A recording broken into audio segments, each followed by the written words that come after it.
Hello everyone. तो चलिए इस वीडियो में एक छोटा सा कंसेप्ट समझते हैं। कौन सा कंसेप्ट है? Acquisition of additional stake in subsidiary. यानी मान लो कि मैं एज अ पेरेंट, मैं कौन हूँ? पेरेंट हूँ। मेरी सब्सिडरी में अभी करेंटली 60% की होल्डिंग है, ठीक है। मैंने क्या करा? 20% की होल्डिंग और खरीद ली। कितना क्या क्या करा मैंने? एडिशनल होल्डिंग खरीद ली। अब इस एडिशनल होल्डिंग से क्या इफेक्ट होगा मेरे को बताओ। जो एनसीआई पहले 40% का था मेनली, तो उस पर फर्क पड़ेगा, वो और कम हो जाएगा। अब कितना बचेगा? एनसीआई सिर्फ 20% बचेगा, क्योंकि अपन ने 80% हो गया हमारे पास टोटल। तो एनसीआई कितना बचेगा? अब टोटल 20% बचेगा बस। जो पहले 40 था अब 20% बचेगा। यानी एक तो एनसीआई की वैल्यू रिड्यूस होगी। मेन इफेक्ट किस पे पड़ेगा? एनसीआई पे पड़ेगा, ठीक है। ये ध्यान रखना आप बस, बाकी कुछ भी नहीं है इस कंसेप्ट में। बिल्कुल छोटा सा कंसेप्ट है, क्वेश्चन बिल्कुल सिंपल सा, जनरल एंट्री बिल्कुल सिंपल सी। चलो अपन इसको समझते हैं।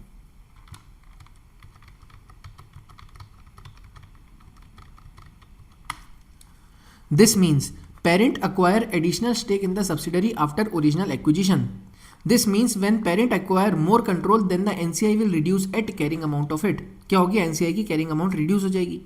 क्या होगा? प्रॉफिट एंड लॉस कैसे निकलेगा इसमें? In separate financial statement of parent no profit and loss, only purchase entry will be done and of additional acquisition. मतलब जब अपन पेरेंट के अगर सेपरेट फाइनेंशियल स्टेटमेंट्स आपसे पूछे कि पेरेंट के इंडिविजुअल फाइनेंशियल स्टेटमेंट क्या होगा, पेरेंट के इंडिविजुअल फाइनेंशियल में कुछ नहीं होगा। उसने तो बस और इन्वेस्टमेंट कर लिया उसमें, तो जितना इन्वेस्टमेंट करा वो अमाउंट, जितना बैंक से पे करा वो वाला अमाउंट आ जाएगा, सिंपल। लेकिन सीएफएस में it will be transfer to consolidated other equity. जो प्रॉफिट लॉस होगा वो किस में जाता है? सीएफएस में, कंसोलिडेटेड अदर इक्विटी में तो जाता है। तो बेसिक सा मैंने यहाँ पे कंसेप्ट लिख दिया, ऐसा कुछ खास बात इसमें नहीं है, सिंपल सा है। जनरल नॉलेज से भी ये क्वेश्चन हो जाएगा आपका। चलो जनरल एंट्री कैसे होगी? एक तो अपना एनसीआई रिड्यूस होगा भाई, जब स्टेक बढ़ रहा है, जैसे मैंने आपको बताया पहले 60% का स्टेक था, तो एनसीआई कितना था? 40% था। अब जब 80% का स्टेक हो रहा है, यानी 20% और बढ़ रहा है, तो एनसीआई कितना? 20% से कम हो जाएगा, 20% ही बचेगा बस। यहाँ पे 80% हो गया तो एनसीआई कितना बचा? 20%। तो एनसीआई का रिडक्शन होगा एक तो, हाँ। और दूसरा अपन कैश से पेमेंट करेंगे जब अपन इन्वेस्ट करेंगे, हाँ बिल्कुल। तो जो बचेगा वो क्या होगा? प्रॉफिट लॉस होगा। वो कहाँ पे जाएगा? कंसोलिडेटेड अदर इक्विटी में। अगर कंसोलिडेटेड अदर इक्विटी में, ठीक है। मान लो अपन ने यहाँ पे कैश ज़्यादा दिया, एनसीआई का जो रिडक्शन है वो यहाँ पर कम आया, यहाँ पे कैश ज़्यादा अपन ने पे करा, तो यहाँ पे क्या होगा? लॉस होगा। कहाँ जाएगा? कंसोलिडेटेड अदर इक्विटी में। अगर गेन होगा कहाँ जाएगा?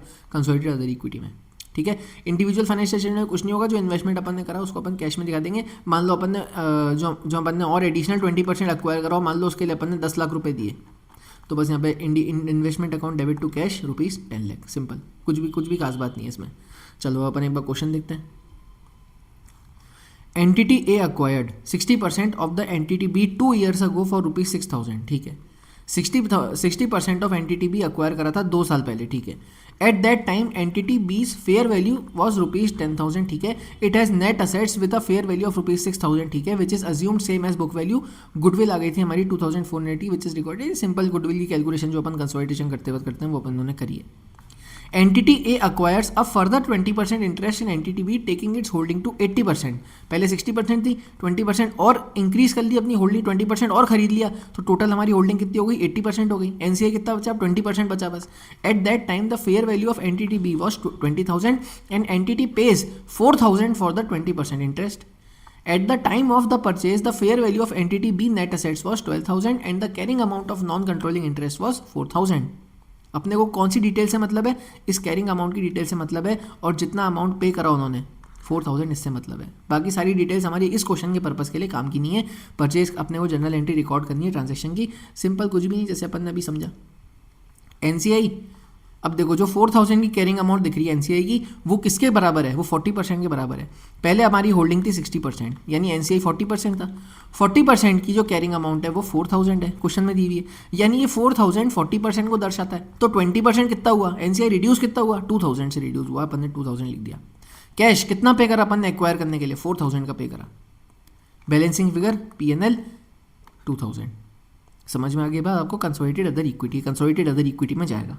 तो बिल्कुल बेसिक सा क्वेश्चन, कुछ खास बात नहीं है इसमें। अपन एडिशनल स्टेक परचेज करेंगे तो वहाँ पर एनसीआई कम हो जाएगी ऑटोमेटिकली, सिंपल। पहले 40% की एनसीआई थी, अपन ने और खरीद लिया तो 40% की एनसीआई और कम हो गई, 20% बची अब वो बस। तो यहाँ पे 20% की कम हो गई, ये कम वाली दिखा रहे हैं अपन। ये कौन सा है 20%? जो एनसीआई कम हुआ, एनसीआई को अपन डेबिट कर रहे हैं। एनसीआई कहाँ शो होती है? लाइबिलिटी साइड शो होती है। लाइबिलिटी का कम होना मतलब डेबिट, इसलिए अपन क्या करेंगे? एनसीआई को डेबिट करेंगे। कैश टू क्रेडिट मतलब सिंपल, कैश पे करा अपन ने उनको और इन्वेस्ट करा तो अपन उनको कैश दिया 4,000 का, तो हमारा balancing figure consolidated other equity 2,000। Basic simple सा क्वेश्चन करा दिया मैंने आपको। उम्मीद कर रहा हूँ समझ में आ गया होगा आपको क्वेश्चन, ठीक है। और ये कंसेप्ट भी समझ में आ गया होगा क्या है।